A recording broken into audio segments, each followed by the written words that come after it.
జై Shriram. Ram Ram Ram Ram. My personal opinion,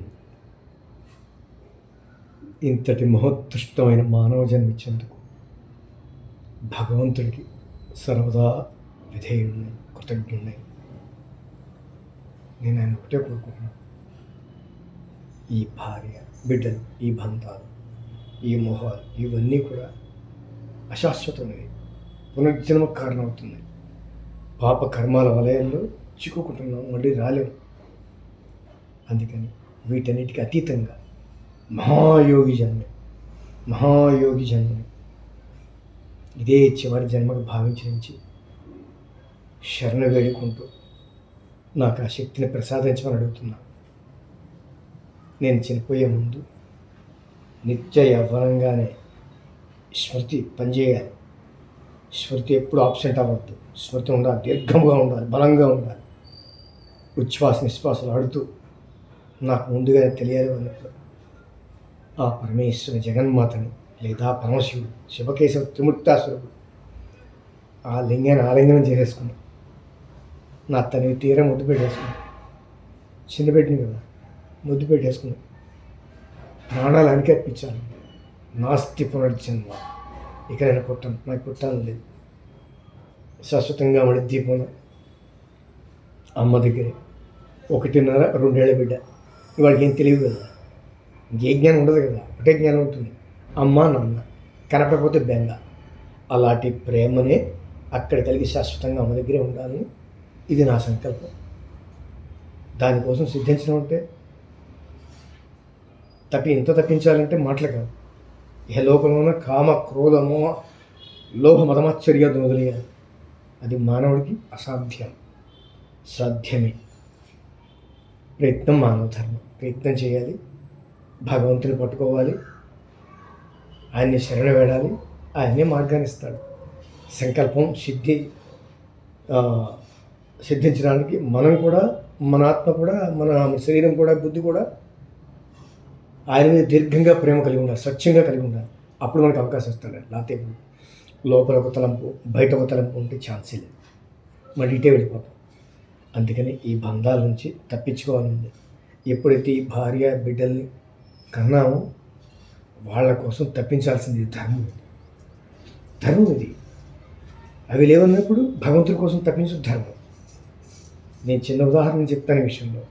ఒక సందర్భంలో నేను చనిపోయే శక్తి నాకు తెలుసు, ఆ సమయం నాకు తెలుసు, నేను చనిపోతున్నాను నాకు తెలుసు. ఆ సందర్భంలో నేను నా తల్లిగారికి సేవకుడిగా ఉండేవాడిని. ఆ అమ్మకి ఏమైపోతుందో, అమ్మని ఎవరు చూస్తారో అని అలా చూస్తూ దక్షిణామూర్తి ఫోటో చూశాను. లిప్తపాటు సెకండే అలా. ఆ సెకండ్లోనే నాకు ప్రాణం గంగ పోస్తా థాట్ కూడా ఇచ్చింది ఆయనే. అందుకని ఇందులో మరణం ఏంటంటే, చనిపోతున్నప్పుడు మనిషి ఏ తలంపు తలుస్తాడో ఆ తలంపుతోనే మళ్ళీ పుడతాడు. యద్భావం తద్భవతేనట్టుగా. అలాగే దీనికి వచ్చిన కథ, పూర్వం రాజులు, ఒక రాజు ఉండేవాడు, రాజ్యాన్ని పరిపాలించాడు, అన్ని భోగాలు అనుభవించాడు, అయిపోయింది. భార్య బిడ్డలతో విరక్తి వైరాగ్యాలు కలిగి జీవితానికి అర్థం తెలుసుకుని ఆయన అడవులకు వెళ్ళిపోయి తపస్సులకు వెళ్ళిపోయాడు. సరే వెళ్తూ ఒక జింక్ వచ్చింది, జింకో లేడు సంథింగ్ వచ్చింది, ఆపద సంకట స్థితిలో వచ్చింది. సరే దాన్ని ప్రతిచర్యలు చేసి కాపాడాడు ఆయన. ఇంకా జింక ఆయన విడట్లేదు కృతజ్ఞతతో. ఇది భగవంతుని మాయ, వేరే విషయం అనుకోండి, అవన్నీ కనబడతానే. సరే ఆయన దృష్టి అంతా దీని మీద ఉండిపోయింది. సరే ఆయన మరణ దశ వచ్చేసింది, చనిపోయాడు కూడా. చనిపోయే ముందు తలంపు ఇది. ఆ జింకను ఎవరు చూస్తారు? నా తలంపు కూడా అమ్మని ఎవరు చూస్తారు? ఇదే. ఈ తలంపు ఉండకూడదు అంటున్నాను.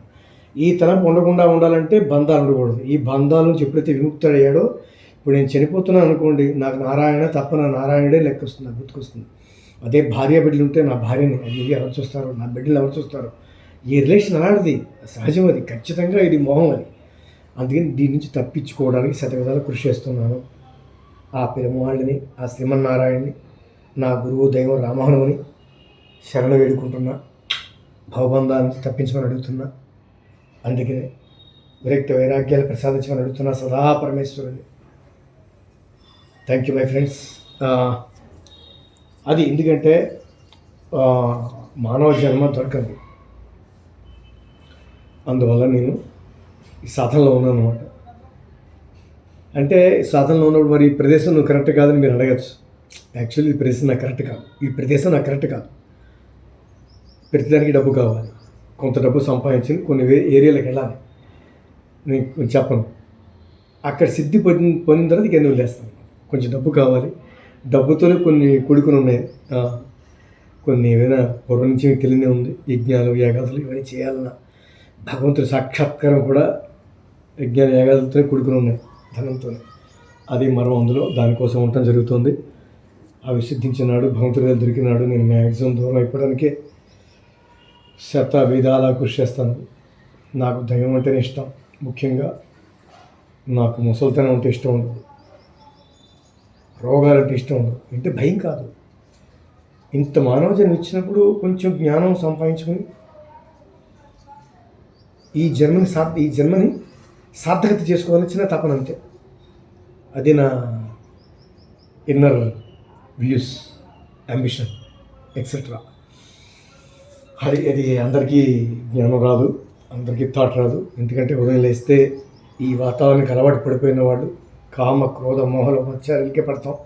ఇన్ని చెప్పి నీతులు చెప్పినా నాకు ఖచ్చితంగా మోహం కలుగుతుంది, కలుగుతుంది కూడా, కలగాల్సిందే. ఇప్పుడు చిన్న ఉదాహరణ చెప్తాను. ధర్మానికి అధర్మానికి తేడా ఏంటి?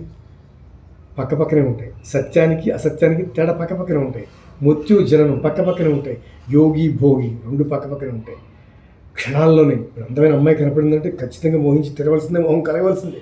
అది కలిగితేనే యోగి, కలగకపోతే యోగి కాదు. మళ్ళీ ఆ భోగం, ఆ కలిగే ఆలోచనల్ని నిగ్రహించుకుని నారాయణని పెట్టుకున్నవాడే స్తంభన శక్తి అన్నీ ఉండాలి. లేకపోతే వాడు యోగి కాదు, దైవ సాక్షాత్కారం లభించదు. అన్ని మోహాలు అన్నీ కలగాల్సిందే. కలిగి వాటిని మూట కట్టి కింద పెట్టుకుని దాని అగ్నిగా మలిచి ఆలోచనలు లేపుకోవాలి.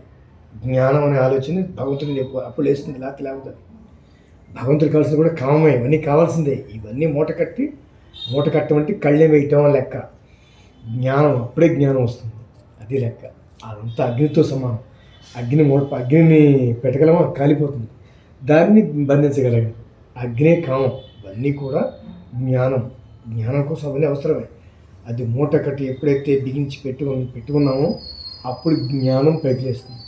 ఎప్పుడైతే ఆ స్త్రీకి మోహించి కామానికి వెళ్ళి భోగించామో పోయినట్లు లెక్క. బ్రహ్మర్షి విశ్వామిత్రే ఉదాహరణ. ఓకే మై ఫ్రెండ్స్, ప్రయత్నం చేస్తున్నాను. ఇవన్నీ చెప్పాను కదా.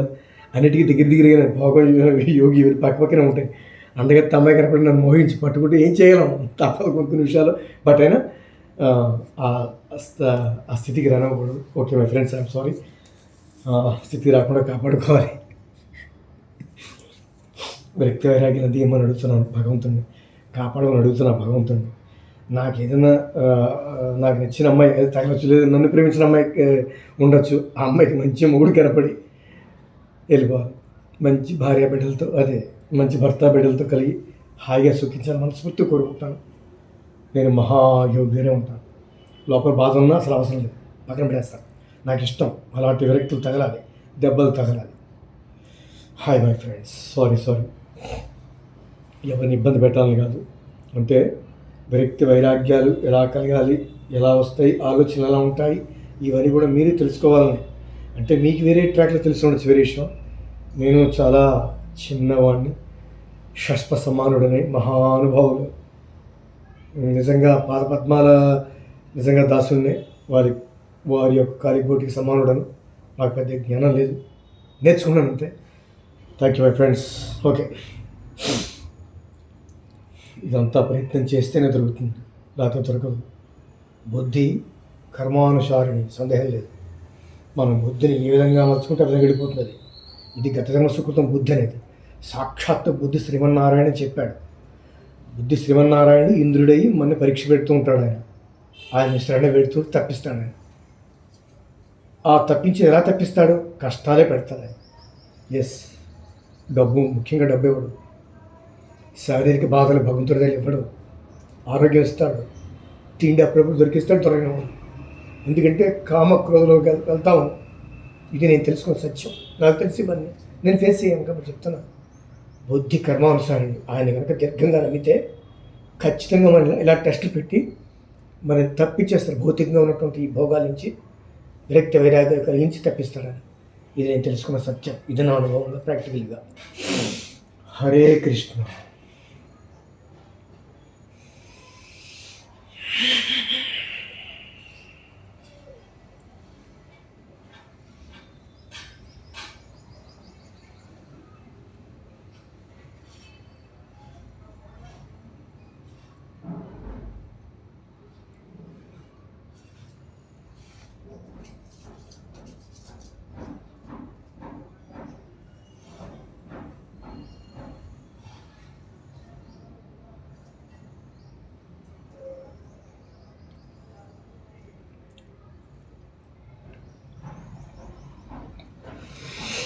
గ్రిప్ కుదరలేదు.